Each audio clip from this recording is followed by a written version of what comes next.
Hi, my name is Jude Matulich-Hall, and this is Titles, Talk, and Tipples. Here with me today is Bill McSci-Fi McCormick, author of the Brittle Riders trilogy and Godfrey of the Mists, as well as graphic novels Legends Parallel and Hybrid Zero. Hi, Bill. Thank you so much for joining me today. Hi, Jude. Thanks for having me. Just because I have fans in India, the word is Goptri. Goptri. Oh, okay. Thank you very much. That's very important. I should have checked that before going on, but thanks. It's funny. I was interviewed by a TV station in Calcutta when this was coming out, and it was kind of cool because it was this young kid. He was like 22, 23, something like that, and he was way on the LGBTQ spectrum. He was just having himself a merry old day, but he knew, like, all my career, his questions were dead on and pointed, and I was like, whoa, it's kind of freaky, you know? That's great. So you did a lot of research for it, it sounds like. Oh, yeah. Well, the Brittle Riders, I actually interviewed. I wanted some battle scenes in it, the good versus evil battle scenes. But I didn't want, in sci-fi, there's this kind of trope where the plucky guys come out and, they do their plucky thing and everybody, and then they battle and the bad guy sees the fallacy of it all and surrenders and goes away. That's not how battles work. Right. And so I interviewed some combat veterans and different people. And one of them gave me the best piece of advice ever. He said, go interview nurses, combat nurses, because they see what happens after a battle. They will give you insight. So I did. And I have 3 scenes in the Brittle Riders in book 1 where it's more about the aftermath of the battle. The battle itself happens. The good guys over here, the bad guys over there, they clash and do their thing. But it's the aftermath, the bodies in the field and all of that. I wanted to bring that home. And considering one lady ended up in therapy after reading it, I guess I got nailed that. Yeah. I know that. Yeah, it's realistic enough. Yeah. I got an email from her therapist. Oh, wow. Asking her if I could send her an author review copy so she could know what she was talking about with her poor patient. And yes, wow. I did send it. I'm not a jerk, Right, of course, yeah. Right, and so it was realistic enough that it actually induced some PTSD in people. Oh, yeah, more than one person. It's a really bent book. I'm very proud of it. I'm very, very proud of it. It's the first full-length novel I ever had published. And we wanted to come at it a different way. We wanted people to know right up front that what they were getting into is something new and different. So if you look at the cover graphic, and I wish I had one here, but we sold out. If you look at the cover graphic, it's sideways. The title goes from the top. I saw that on your website. Mm-hmm. And when you open it up, the appendix is at the front.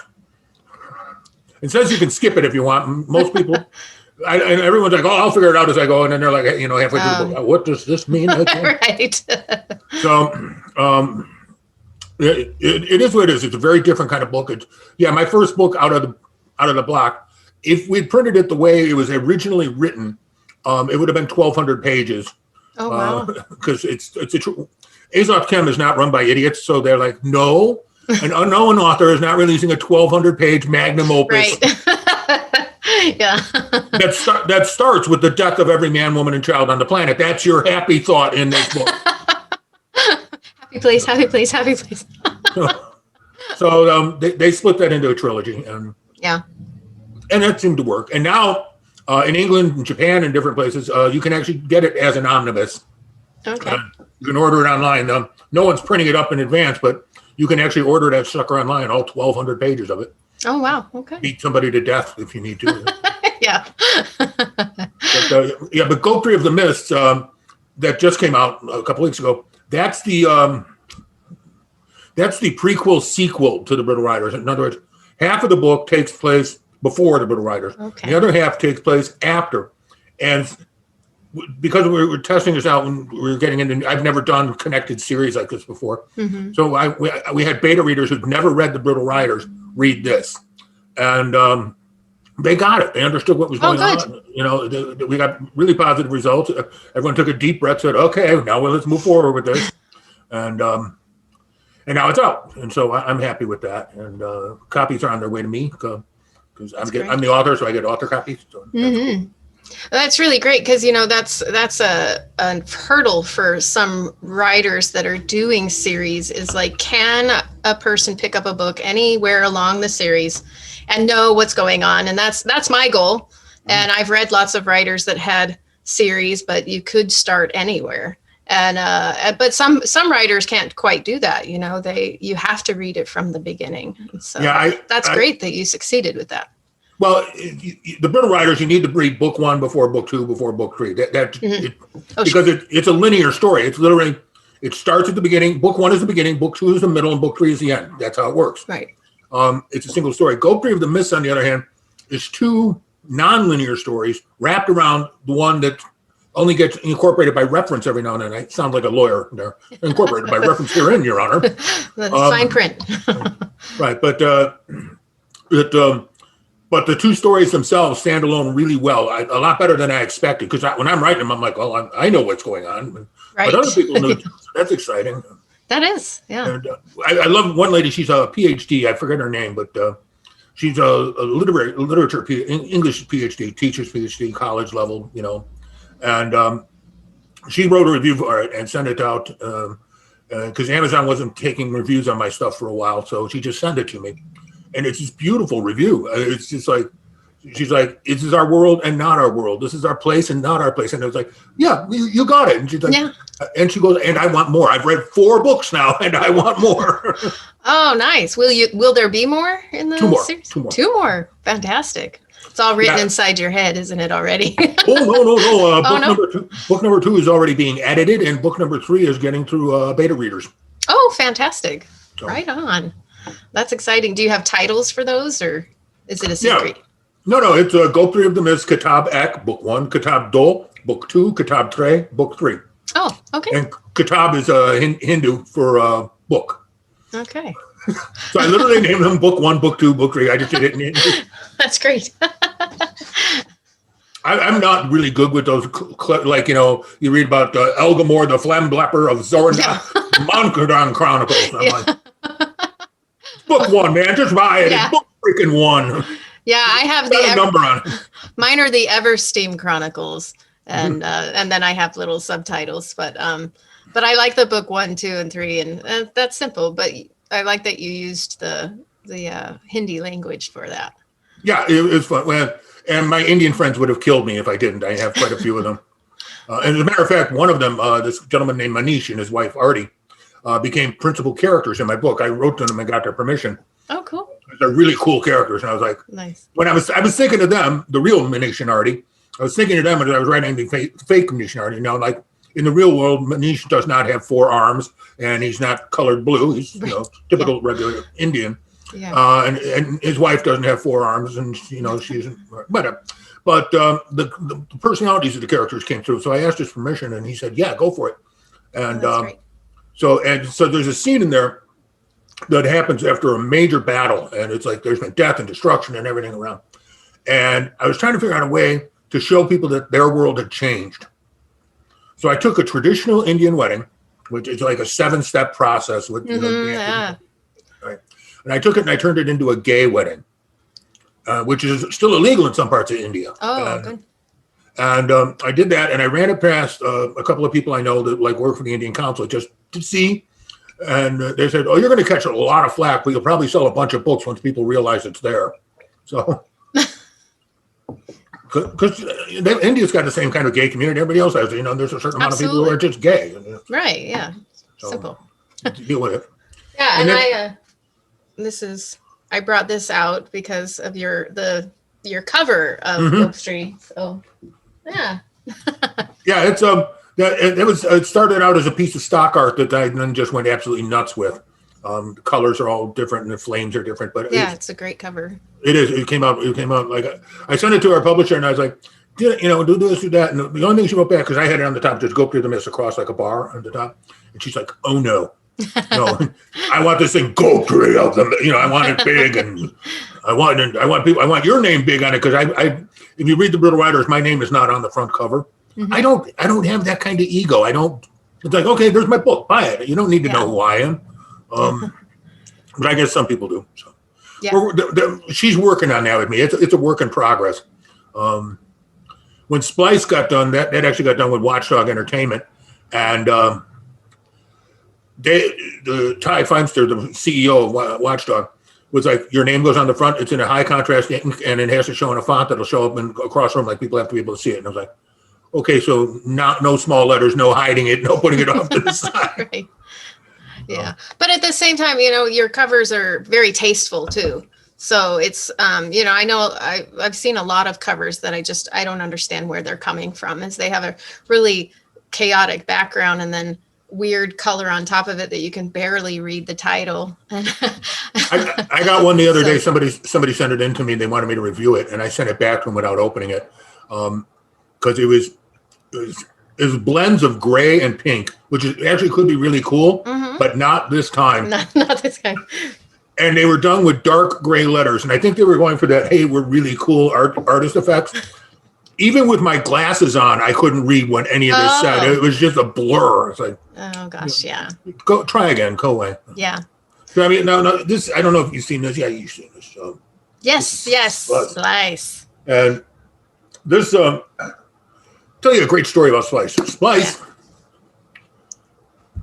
Slice is a character in a comic book series that Ty wrote for Watchdog Entertainment, and he called me. He wrote me one time, and he said, you know, I want you to go through all my comics. He had like 5-6 issues of this stuff out. It's all called Hit Technology, and he had 5-6 issues out, and you can still buy them. That's cool. But he wanted me to go through them and, you know, and see if I could bring them to the next level, to give them the MCSCIFI touch. Yeah. And because he liked my work, and he loved Legends Parallel, even went so far as to hire a couple of the artists from Legends Parallel to do work for him on the side. You know, so I mean, this guy's putting his money where his mouth is. So I said, yeah, I'll take a look at it. And I'm going through it, and I'm having problems with the scripts. And I said, my biggest problem is there's this guy who sits in a room and controls everything, and nobody knows anything about him. And he said, well, you know, he goes, I want him to be mysterious. I was like, okay, there's mysterious, and then there's, who's this dude who walked past the window? You know, he's like, other than the fact you say he's important, there's no way to know he's important. It's like, this is an important man. Oh, okay, thank you for telling me. Because right. Nothing in the script, nothing in the stories gave that away. So I said, you know, this is the guy you want to know. This is the story you want to tell. You want to tell who he is.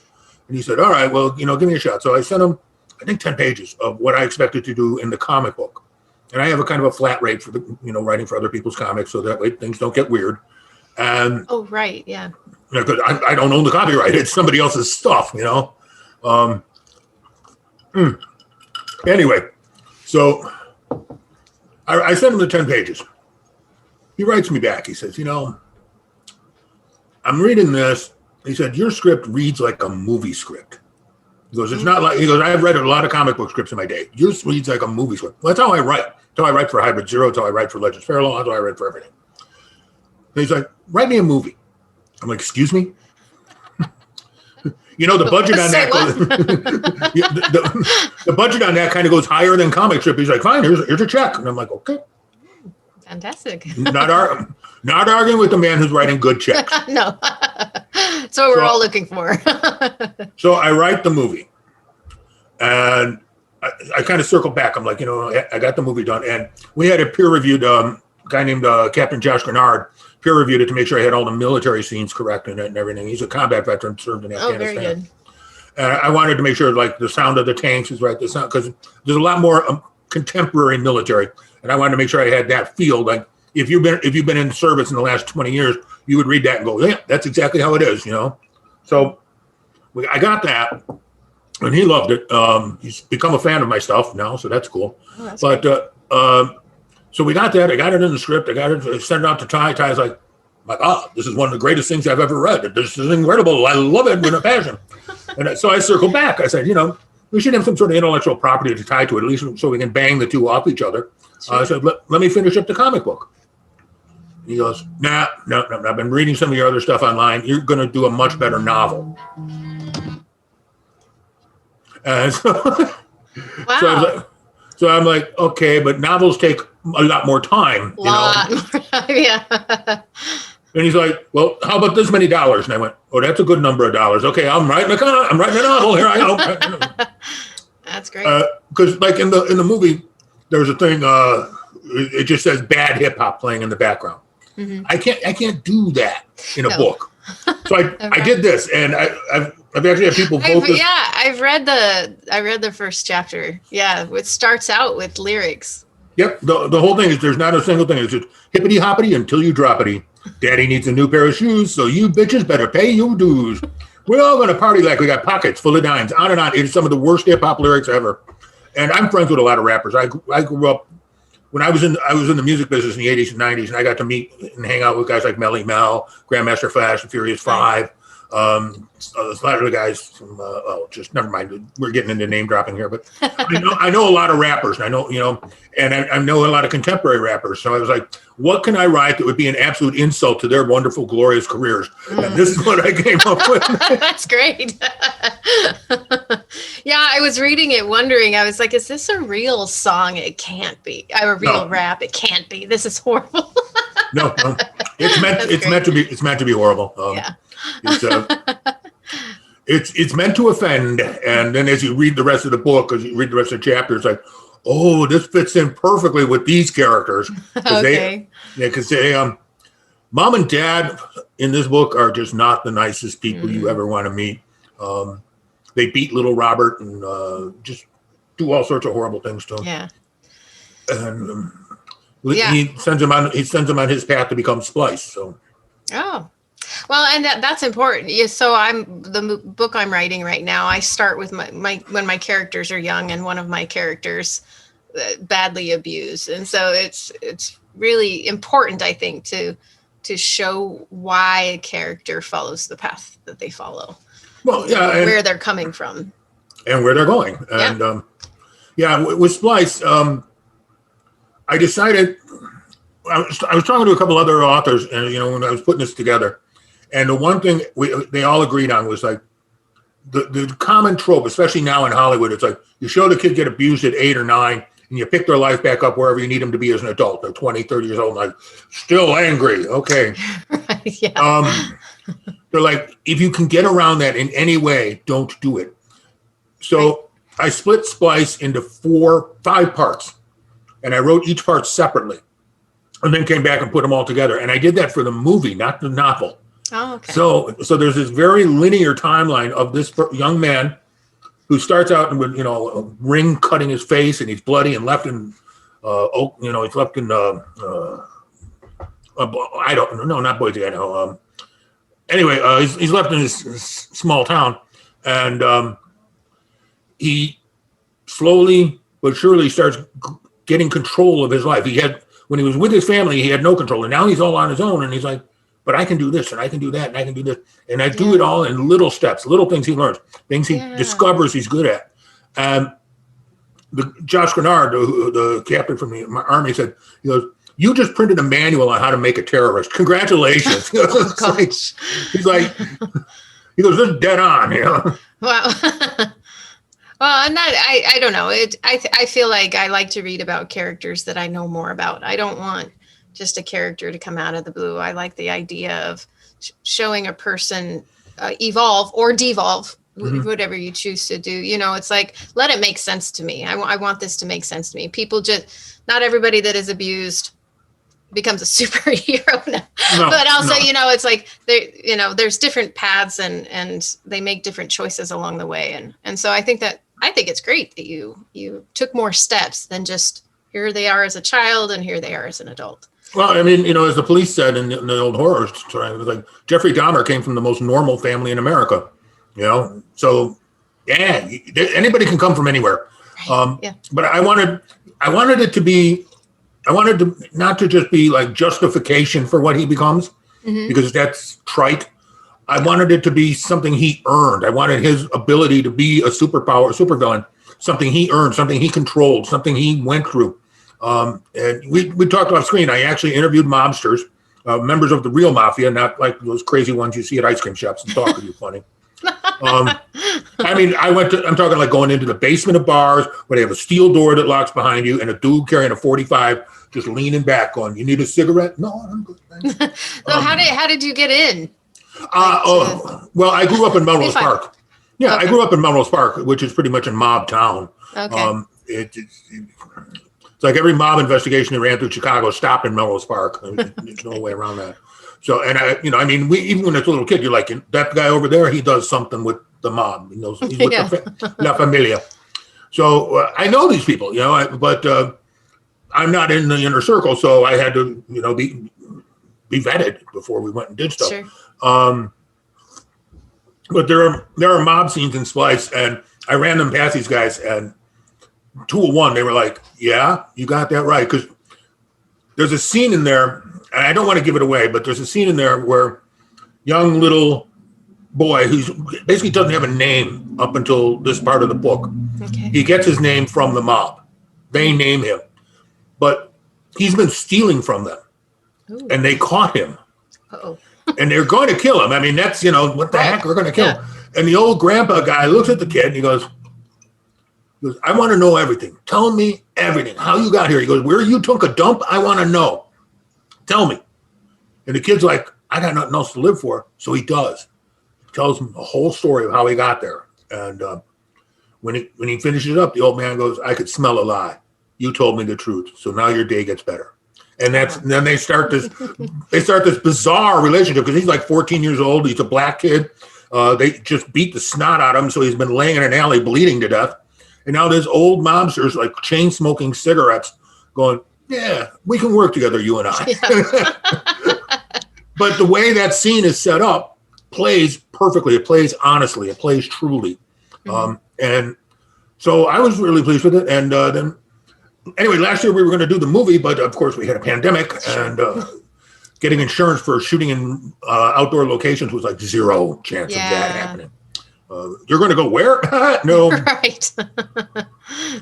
So is it on the horizon? Obviously we're still doing this, so. Right. We're still doing Zoom and Zoom.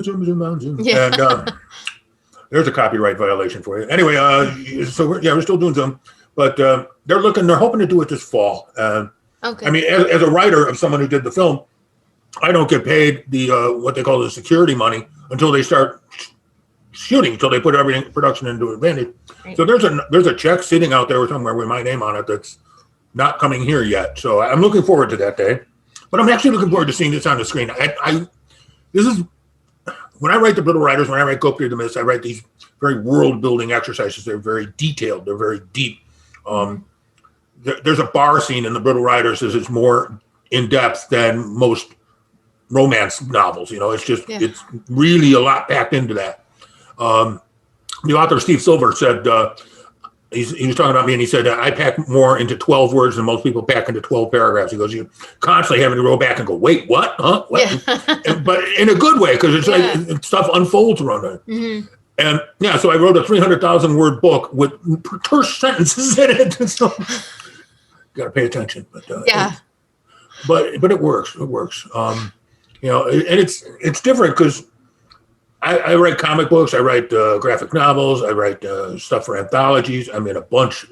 Over 20 international anthologies now, so that's exciting. Oh, that is exciting. Yeah. So let's talk about comic books versus graphic novels. So I've kind of dabbled in comic books and graphic novels, and what is the difference? I know there's probably going to be people out there that are like, "Ooh, she should know," but I'd like you to explain it for the people that don't know. Okay, well, there's comic books called floppies. Yeah, those are like 24 to 32 pages. They're the floppies. They're the little ones you used to get for a nickel when you were a kid. Now they're $5. Yeah. And by the way, don't yell at me for them being $5. Wait till you try and print one and pay for all the art and everything. Oh yeah, I actually, to kind of backpedal a little. Well, not really backpedal, but change the subject a little bit.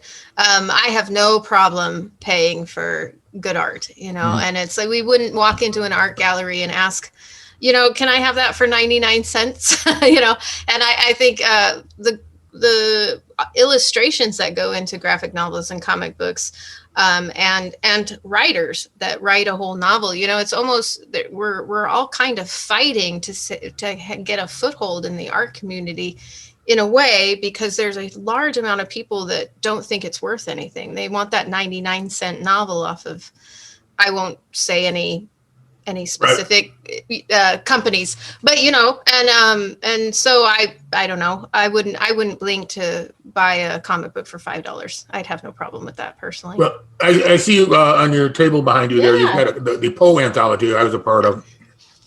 Hold that up. Okay, for everyone at home, that's called a trade paperback, not a graphic novel. It's pretty thick. It's hardy indeed. A trade paperback is a collection of different stories, sometimes from the same author. My Legends Parallel, the big fat one of Legends Parallel, that's a trade paperback. Graphic novels are longer form stories that happen in a single form story.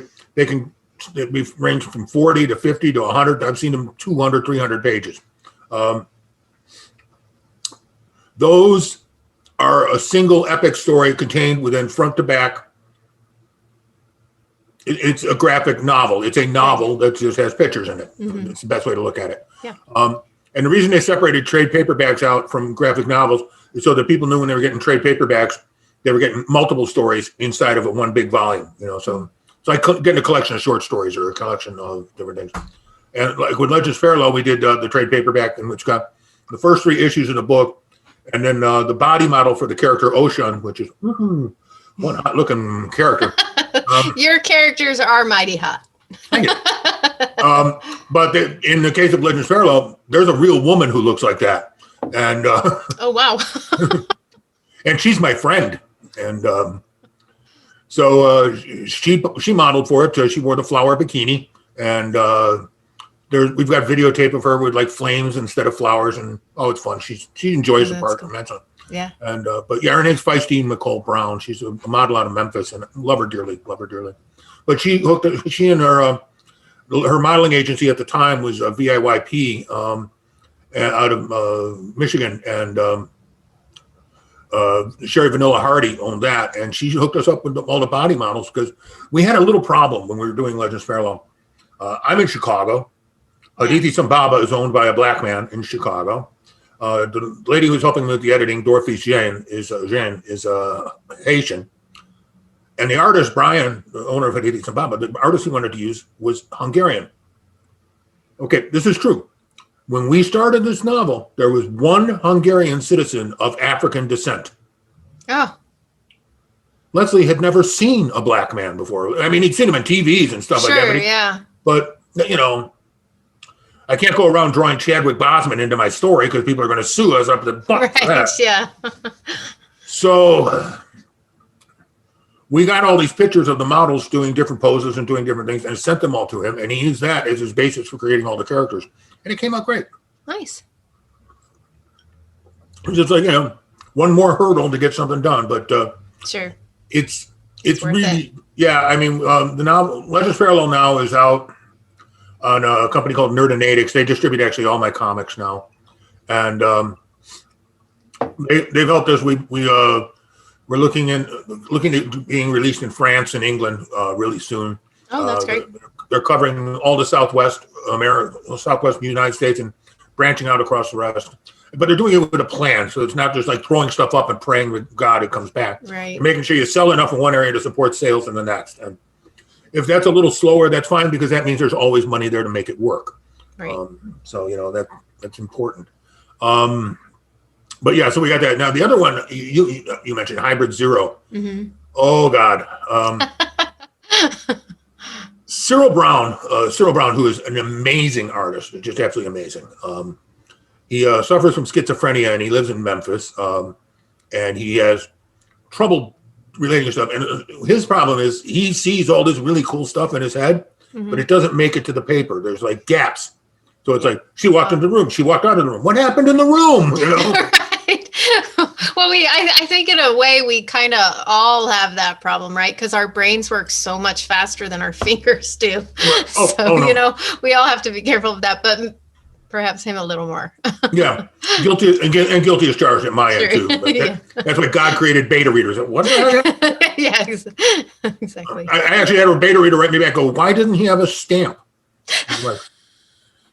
Because he mailed an envelope, and I went back and I read it, and I was like, no, he has no stamp. So I bought him a stamp. There you go. Nice. That's a good catch. That's a good reader to catch something so small. Yeah, I'm blessed with the people who do my beta reading. I'm truly blessed with them. They are great. But all right, so back to Hybrid Zero. Yeah. So Cyril and I started talking. He's been doing this for about 10 years, and he sold posters and stuff with the individual characters. People dig the characters. They're raunchy, they're funny, they're weird. I mean, they're eye-catch. They are eye-popping.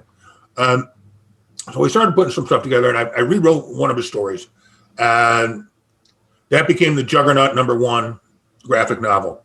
And then the next one, I didn't just rewrite it. I kind of did it a lot more from scratch because there were just ideas there. And I turned that into Juggernaut #2. Juggernaut #3 is on the way. But we took a side swipe to start filling out the multiverse because he's got this like layered multiverse. That kind of hard, just picture like lots of layers of stuff. Sure. Someday, probably when I'm like 90, I'll tie it all together. Yeah, there you go. But so then we released Jungle Girl. And that's about Earth, this planet here, has been blown up, and then somebody decided to glue the pieces back together and put an alien sex park in Brazil. But it's family friendly, so you can go there and get popcorn and bring the kids, and they can watch people have sex. And yeah, very family friendly. I might have abused a few things, but anyway, and it's got dinosaur clones in it because what's the point of having it without dinosaur clones? Oh, there you go. Yeah, that's great. So it's Jungle Girl and her bestie, Barbarian Girl, and we talked about it originally, and then we decided no, we wanted them to just be best friends. We didn't want them to be lovers. We didn't want them to be anything else. They're just best friends, and because that's a different dynamic, you know. And I write a lot of LGBTQ characters, and when I do that, I want their emotions to be honest. And you know, if you're just besties, then it's like, hey, let's go out and grab a beer. You know, it's a different dynamic. So that's what we gave to them. Or gave to them.